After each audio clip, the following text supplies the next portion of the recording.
Assalamualaikum warahmatullahi wabarakatuh. Perkenalkan, nama saya Ika Wulansari dengan NIM G00250022 dari kelompok B10.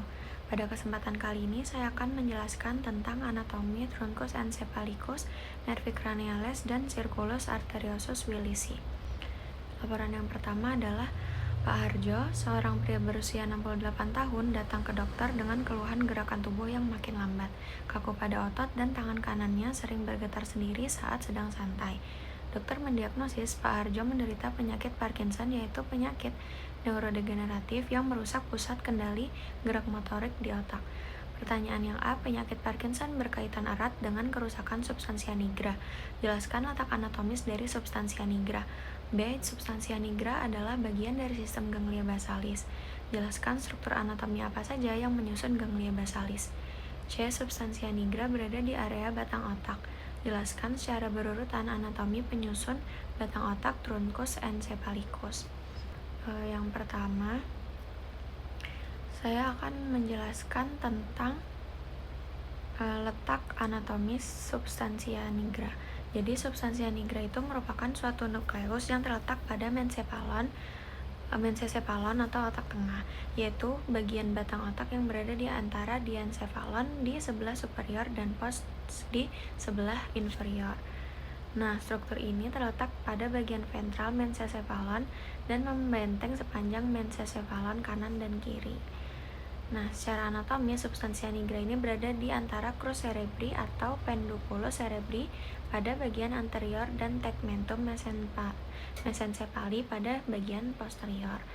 Nah, jadi substansia nigra ini menjadi batas yang memisahkan crus cerebri dan tegmentum. Nah, substansia nigra juga meliputi nukleus ruber yang terletak di bagian dorsomedial, crus cerebri di bagian ventral, tegmentum mesencepali di bagian dorsal, dan aqueductus cerebri yang berada lebih posterior. Nah, pada potongan melintang mesencephalon, substansia nigra ini tampak kayak pita memanjang yang memisahkan bagian basis dan tegmentum mesencephalon. Nah, selanjutnya adalah struktur anatomi yang menyusun ganglia basalis. Jadi ganglia basalis ini merupakan kumpulan nukleus substansia grisea yang terletak di dalam hemisfer cerebri. Nah, struktur utama penyusunnya itu adalah nukleus caudatus, putamen, dan globus pallidus. Nah, nukleus caudatus ini bentuknya itu menyerupai huruf C dan terdiri atas caput, corpus, dan juga cauda. Caput nukleus caudatus terletak di dinding lateral cornu anterior ventricle lateral, corpus mengikuti bagian tengah ventricle lateral, sedangkan cauda itu memanjang hingga lobus temporalis. Nah, putamen sendiri itu terletak lateral terhadap globus pallidus dan dipisahkan dari nukleus caudatus oleh kapsul interna. Bersama nukleus caudatus, putamen ini juga akan membentuk striatum.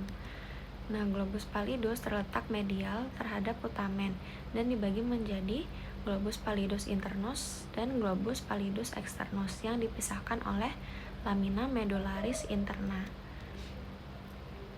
Nah, selain struktur utama, terdapat juga nukleus subthalamikus yang berada di bawah thalamus pada diencephalon, serta substansia nigra yang berada pada mesencephalon. Jadi secara fungsional kedua struktur ini termasuk dalam sistem ganglia basalis. Selanjutnya adalah penyusun batang otak truncus encephalitis. Nah, truncus encephalitis ini merupakan bagian sistem syaraf pusat yang terletak di antara diencephalon dan medulla spinalis. Secara berurutan, kalau dari superior ke inferior, batang otak ini tersusun atas mesencephalon, pons, dan juga medulla oblongata. Bagian pertama adalah mesencephalon atau otak tengah yang terletak di antara diencephalon dan pons. Mesencephalon sendiri terdiri atas 3 bagian utama, yaitu tectum, tegmentum, dan crus cerebri. Tectum merupakan bagian posterior yang terletak di belakang aqueductus cerebri dan terdiri atas colliculus superior dan colliculus inferior. Tegmentum merupakan bagian tengah mesencephalon yang mengandung bagian nukleus dan traktus syaraf. Selanjutnya, crus cerebri merupakan bagian anterior yang berisi serabut-serabut saraf motorik yang menghubungkan korteks cerebri dan batang otak dengan batang otak dan juga medula spinalis. Bagian kedua adalah pons yang terletak di antara mesencephalon dan medula oblongata. Pada permukaan anterior tampak tonjolan yang disebut sebagai basis pontis. Dan di garis tengah terdapat sulcus basilaris sebagai tempat lewatnya arteria basilaris. Selanjutnya, pons ini dibagi menjadi basis pontis di bagian anterior dan tegmentum pontis di bagian posterior. Pons berhubungan dengan cerebellum melalui penduculus cerebellaris medius. Bagian ketiga adalah medula oblongata yang terletak di antara pons dan juga medula spinalis. Pada permukaan anterior medula oblongata terdapat piramis medula yang terbentuk oleh traktus corticospinal. Di lateral piramid terdapat oliva yang terbentuk oleh nukleus olivarius inferior.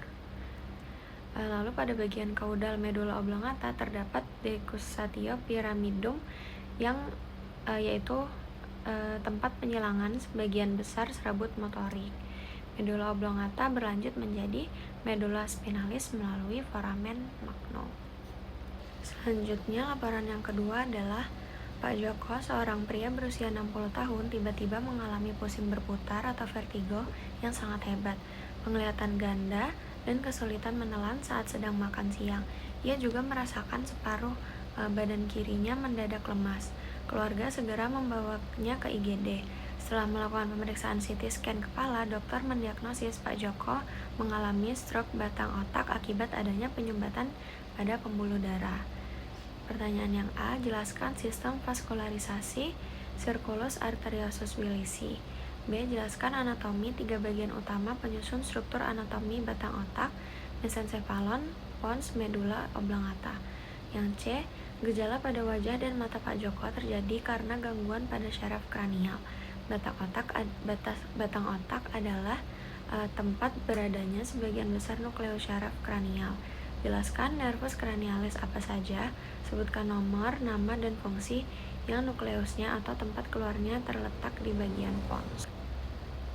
Jadi yang A adalah circus arteriosus Willisi, merupakan suatu lingkaran anastomosis arteri yang terletak pada dasar otak.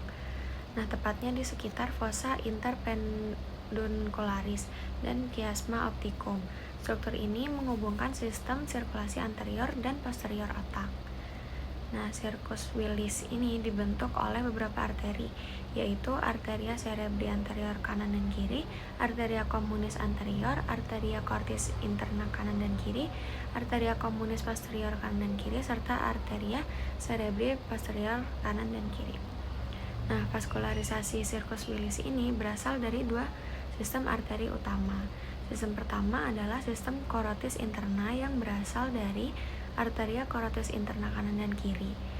Arteri ini masuk ke rongga kranium melalui kanalis caroticus, kemudian memberikan cabang berupa arteria cerebri anterior dan arteria cerebri media. Sistem kedua adalah sistem vertebrobasilar yang berasal dari arteria vertebralis kanan dan kiri. Kedua arteria vertebralis masuk melalui foramen magnum dan bergabung membentuk arteria basilaris pada permukaan anterior pons. Arteria basilaris kemudian bercabang menjadi arteria cerebri posterior kanan dan kiri. Selanjutnya adalah anatomi 3 bagian utama penyusun bagian otak. Bagian otak terdiri atas 3 bagian utama, yaitu mesencephalon, pons, dan medula oblongata. Mesencephalon merupakan bagian paling superior batang otak yang terletak di antara diencephalon dan pons. Mesencephalon terdiri atas tectum, tegmentum, dan juga crus cerebri. Pada tectum terdapat 4 tonjolan yang disebut corpora quadrigemina, yaitu 2 colliculus superior dan 2 colliculus inferior. Di tengah mesencephalon terdapat aqueductus cerebri yang menghubungkan ventricle. Pons merupakan bagian tengah batang otak yang terletak di antara mesencephalon dan juga medula oblongata. Pada permukaan anterior terdapat basis pontis dan sulcus basilaris. Pada permukaan posterior pons ikut membentuk dasar ventricle 4 atau fossa rhomboidea. pons terhubung dengan cerebellum melalui pedunculus cerebellaris medius. Nah, medula oblongata merupakan bagian paling inferior bagian otak yang berlanjut menjadi medula spinalis. Pada permukaan anterior terdapat visura mediana anterior, piramis medulae, dan oliva. Pada permukaan posterior terdapat tuberculum gracilae dan tuberculum cuneatum yang berhubungan dengan nukleus sensorik. Batas superior medula oblongata adalah pons, sedangkan batas inferiornya adalah medula spinalis pada tingkat foramen magnum. Selanjutnya adalah nervus cranialis. Nervus cranialis pertama yang berhubungan dengan pons adalah nervus cranialis 5 atau nervus trigeminus.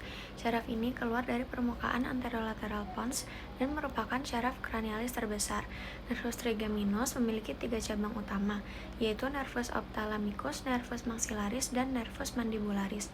Fungsi utamanya adalah sebagai syaraf sensorik wajah yang menerima rangsangan dari kulit wajah, kornea, rongga hidung, rongga mulut, gigi, dan sinus paranasalis.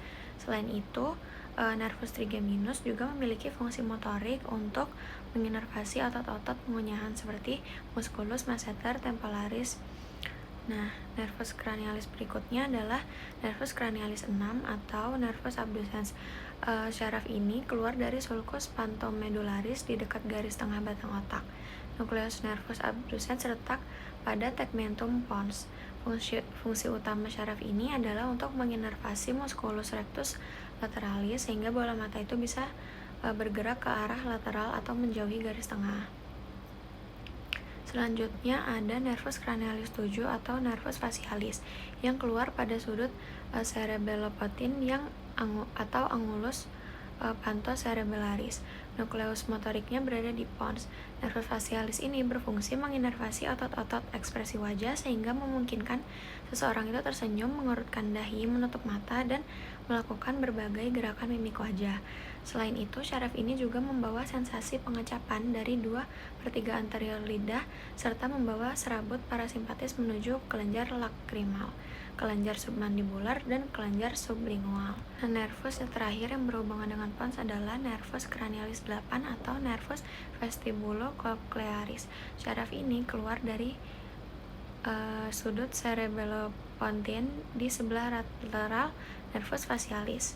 Nah, nervus ini terdiri dari 2 bagian, yaitu pars vestibularis dan pars cochlearis.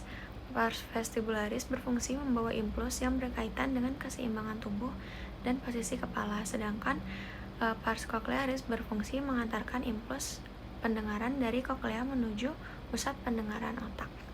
Sekian penjelasan dari saya. Wassalamualaikum warahmatullahi wabarakatuh. Terima kasih.